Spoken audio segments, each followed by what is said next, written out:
Everyone, नमस्कार, आदाब, सत श्री अकाल। कैसे हैं आप? तो मैं ऋषभ पांडे एक बार फिर से स्वागत करता हूं आप सबका दिशा पब्लिकेशन के सेशन में, जो कि है कॉन्सेप्ट इन न्यूज। देखो, करंट अफेयर्स हम लोग हमेशा पढ़ते हैं और हमें पता है कि करंट अफेयर्स हमारे लिए एक इंपॉर्टेंट एस्पेक्ट रहता है। लेकिन इसमें कौन सी न्यूज है जिन पर हमें ध्यान देना चाहिए, उनके बेसिस पे नोट्स बनाने चाहिए, उसके लिए ये सेशन आपके लिए बहुत महत्वपूर्ण हो जाता है। तो मैं कहना चाहूंगा सभी बच्चों से जल्दी सेशन को लाइक और शेयर कर दीजिए और पूरा सेशन वॉच करिए, ताकि आपको सभी सूचनाएं पूरी तरीके से मिल जाएं, जिसका यूटिलाइजेशन करके आप अपनी प्रिपरेशन को और अच्छा बना सकते हैं। तो आज के इस हफ्ते में हमारे पास जो इंपॉर्टेंट न्यूज हैं उन पर अगर हम नजर डालते हैं तो हमारे सामने आती है सबसे पहले आर्ट एंड कल्चर की न्यूज। जैसे कि आपको दिखाई दे रहा है, आर्ट एंड कल्चर एक इंपॉर्टेंट एस्पेक्ट होता है मेंस के एग्जामिनेशन के आउटलुक से। अभी प्रीलिम्स में भी इसमें 2 से 3 क्वेश्चन मिल जाते हैं, तो ओवरऑल पीटी प्लस मेंस के लिए एक इंपॉर्टेंट एस्पेक्ट होता है। साथ ही साथ साइंस एंड टेक्नोलॉजी, जो कि टोटली करंट बेस आ रहा है इस समय। तो मैं एक बात कहना चाहूंगा, साइंस एंड टेक की तैयारी करंट बेस की जाए तो काफी बेहतर रहेगी। फिर environmental and ecological portion, then defence and internal security, after that polity and governance. तो इन सभी पोर्शन को कवर करेंगे हमारे सेशन में। Let's begin with the news. Sorry. तो सबसे पहली न्यूज है हमारी आर्ट एंड कल्चर पर बेस्ड, और वो है एक रिनाउंड पेंटर के बारे में, जो कि है एंटोनियो जेवियर ट्रिंडेट। बेसिकली एक एग्जीबिशन ऑफ पेंटिंग्स रखा गया। किनकी पेंटिंग्स का? गोवा के एक पेंटर रहे हैं जिनका नाम था एंटोनियो जेवियर ट्रिंडेट, और ये एग्जीबिशन इनॉग्रेट किया गया ऑन 24 नवंबर 2022। और कहाँ किया गया? National gallery of modern art, जैसे शॉर्ट फॉर्म में NGMA भी कहा जाता है। National gallery of modern art के बारे में भी थोड़ी बात बता दूं। दिल्ली के जयपुर हाउस में स्थित है ये national gallery of modern art. कहां पर? जयपुर हाउस। और जयपुर हाउस कहां पर है? ये न्यू दिल्ली में। भारत सरकार का एक प्रीमियर आर्ट गैलरी माना जाता है इसको, लिटरली, और मिनिस्ट्री ऑफ कल्चर के अंतर्गत आता है। तो ये एक इंपॉर्टेंट एस्पेक्ट हो जाता है। किसके अंडर आता है? Ministry of culture. कहां पर है? न्यू दिल्ली। कौन सी बिल्डिंग? जयपुर हाउस। स्टैब्लिशमेंट हुआ था इसका 29 मार्च को 1954 में। ठीक है, तो इन सभी तथ्यों को भी याद रखिएगा। ये एग्जीबिशन 24 नवंबर 2022 से लेकर 24 जनवरी 2023 तक चलने वाला है। ठीक है, 22 नहीं, यानी कि कुल मिलाकर 2 महीने चलेगा, 2 मंथ्स।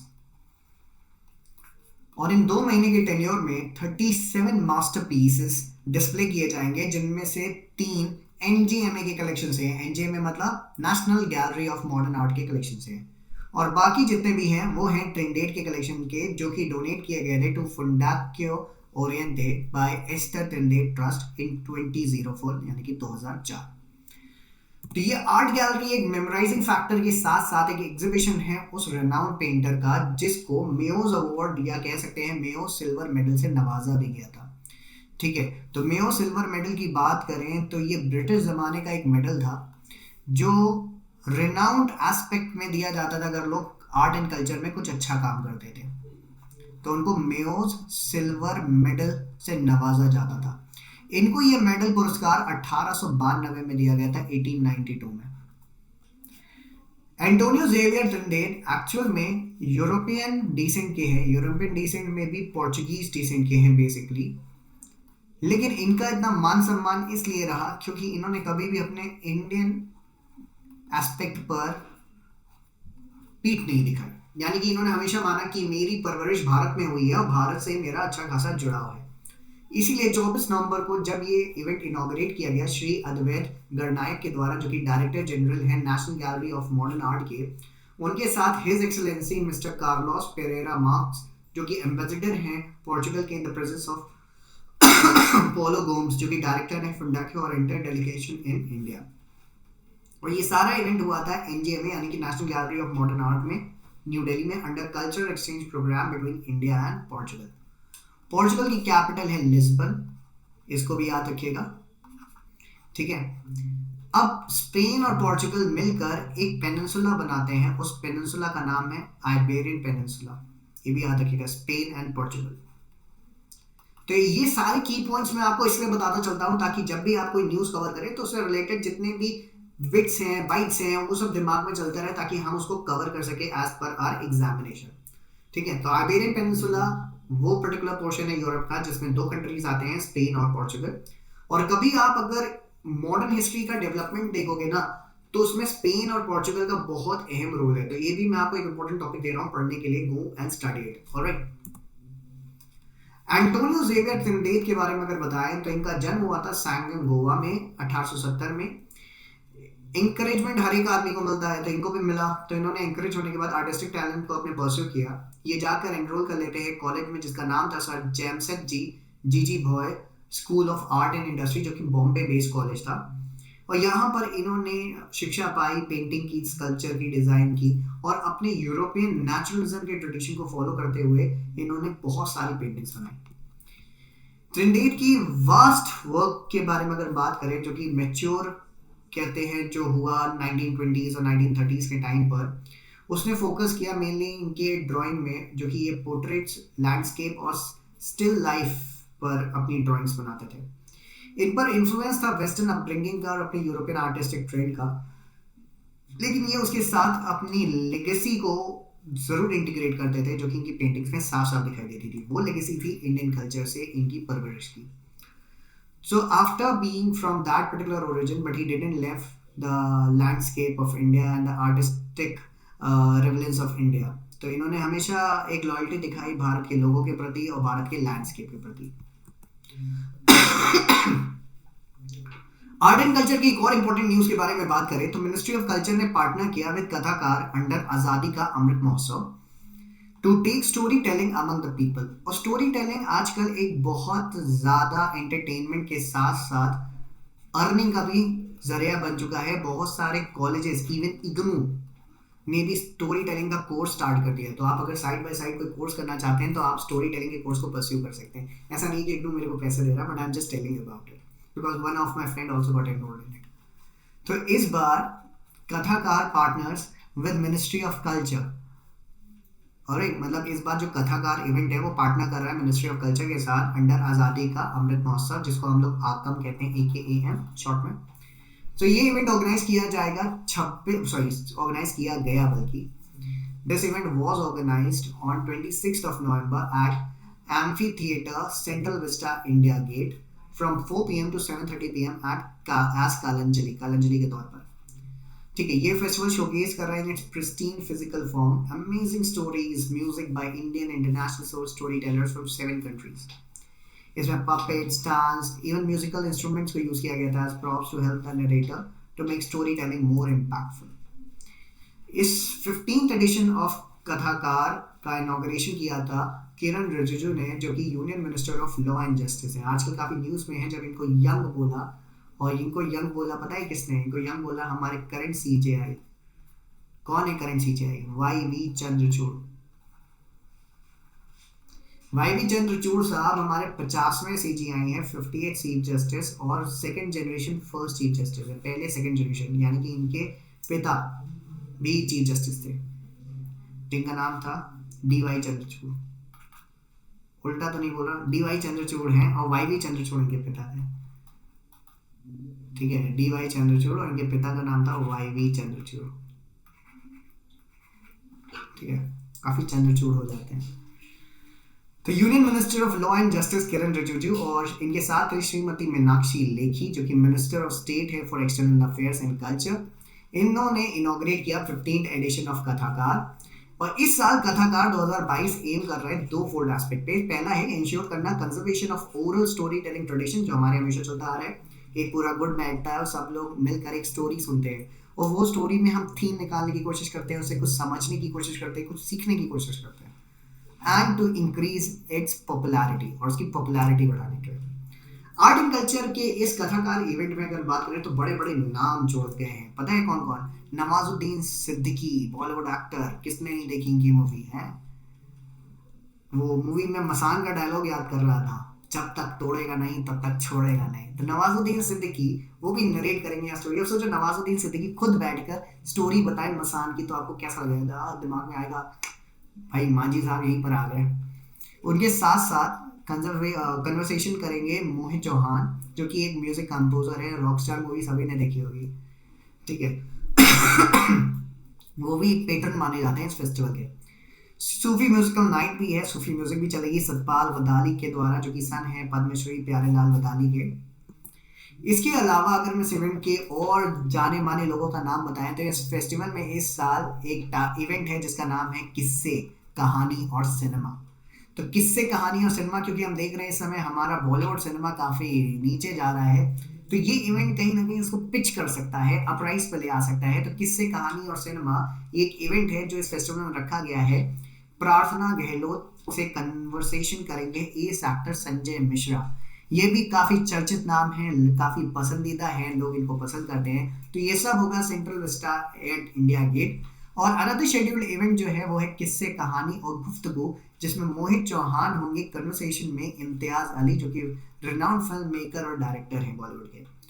इसमें कबीर वाणी भी कही जाएगी बाय प्रहलाद सिंह टिपनिया, जो कबीर वाणी कहेंगे। शैडो पपेट प्ले चलेगा रामायण का, जो कि केरला से आकर कुछ लोग करने वाले हैं, जिनके लीडर हैं रामचंद्र पुलावर और उनकी टीम। तो इवेंट काफी ज्यादा चर्चित रहा, क्योंकि इस इवेंट में बहुत सारे कथाकार, बहुत सारे स्टोरी टेलर्स आए from different countries, like Nihal Murjani from United Kingdom, Lillian Rodrigues Pang from Australia, बतर जाब एर्देन गोस्ट from Mongolia, Alim Kamara from Sierra Leone, Sarah Rundle from United Kingdom, सियुम आकिम from South Korea and Yossi Alfi from Israel. So अभी Israel वाला issue भी काफी ज्यादा चल ही रहा है। प्लस कल पैलेस्टीन कंसोलिडेशन डे पर हमारे प्राइम मिनिस्टर ने भी एक बयान दिया जो कि इसराइल को लग गया होगा। तो काफी ज्यादा चीजें चल रही है। तो अब देखो अगली न्यूज पर आते हैं, जो कि साइंस एंड टेक्नोलॉजी की न्यूज है। तो एक एमओयू साइन किया गया है between ministry of Ayush and department of science and technology. अब क्या है ये न्यूज, देखो सबसे पहले आयुष मंत्रालय की, आयुष मेडिसिन की जब हम बात करते हैं तो कई लोगों का कहना है सर ये रिसर्च मेडिसिन नहीं होती, सर ये सही नहीं है, मोदी जी आ गए हैं, अपना एजेंडा छा गए हैं, मतलब समथिंग लाइक दैट। एक क्योटिक माहौल कई बार ऑपोजिशन की तरफ से, कई बार कुछ लोगों की तरफ से बनाया जाता है, चलता रहता है। But over here what we see, both the ministries are going to join hands for the promotion of evidence-based research and scientific innovation in the Ayush sector। जब ये एविडेंस बेस्ड रिसर्च हो जाएगी तो मुझे लगता है फिर कोई उंगली उठाने की चेष्टा नहीं करेगा, ठीक है, for public health care system. एक मेमोरेंडम ऑफ अंडरस्टैंडिंग यानी कि एमओयू साइन किया गया between ministry of Ayush and the government of India and department of science and technology and the ministry of science and technology earth science. और ये MOU sign किया गया था 25 नवंबर 2022। इस एमओयू से आइडेंटिफाई किया जाएगा potential areas of research to explore cooperation, convergence, synergy for evidence based scientific intervention in the AYUSH sector. और फिर इन्हीं को हम एप्लीकेट करेंगे पब्लिक हेल्थ सिस्टम में। इस एमओयू के तहत मिनिस्ट्री ऑफ आयुष और department of science and technology agree कर रहे हैं कि जॉइंटली अंडरटेक करेंगे research and development activities on scientific validation of AYUSH concept, procedures and products, और क्रिएट करेंगे एक platform for exchange of information. यही नहीं, they are also focusing on bringing about application of modern science toward understanding of AYUSH related basic concept and principle. तो कुल मिला के एक अच्छी पहल है from department of science and technology and ministry of Ayush.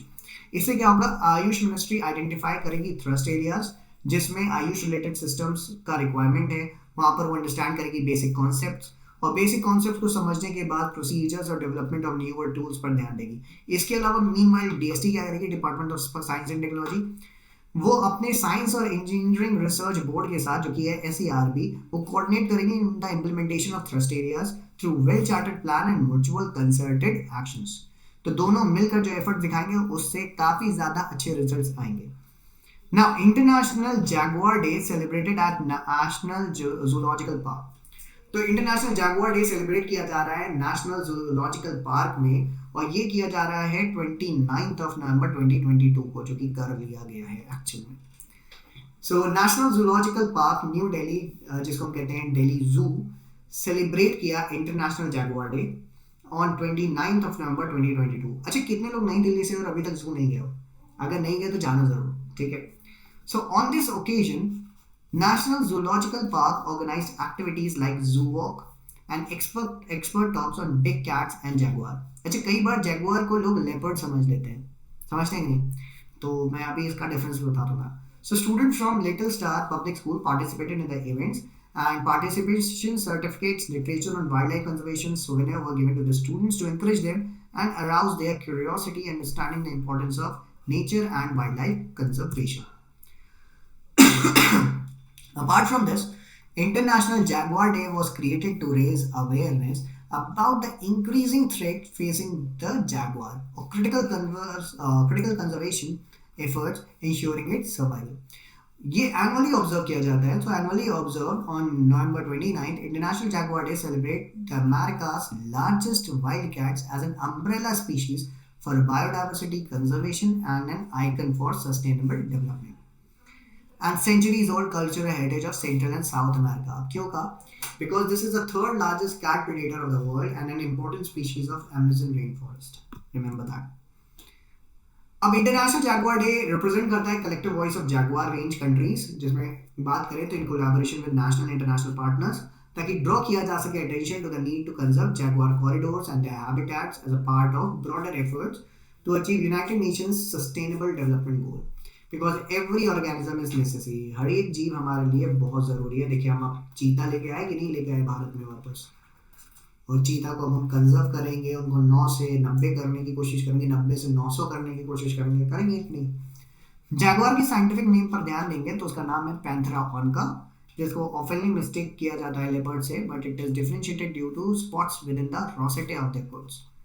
While many cats avoid water, jaguar are great swimmers and have been known to swim the Panama Canal.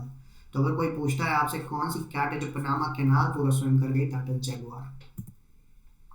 Now defence and internal security की ये news हमारी. Indian coast guard advance light helicopter MK3 squadron commission किया गया चेन्नई में, जिसको 840 squadron बोला गया है. तो ये आपको दिख रहा है MK3 लाइट कॉम्बैट हेलीकॉप्टर्स यहाँ पर. In a major boost to further strengthen the Coast Guard region east, 840 Squadron Coast Guard and Indian Coast Guard Advanced Light Helicopter ALH MK3 Squadron was commissioned by DG Shri V.S. Pathania at ICG Air Station Chennai on November 30th, 2022, यानी कि कल. अभी करेगा क्या?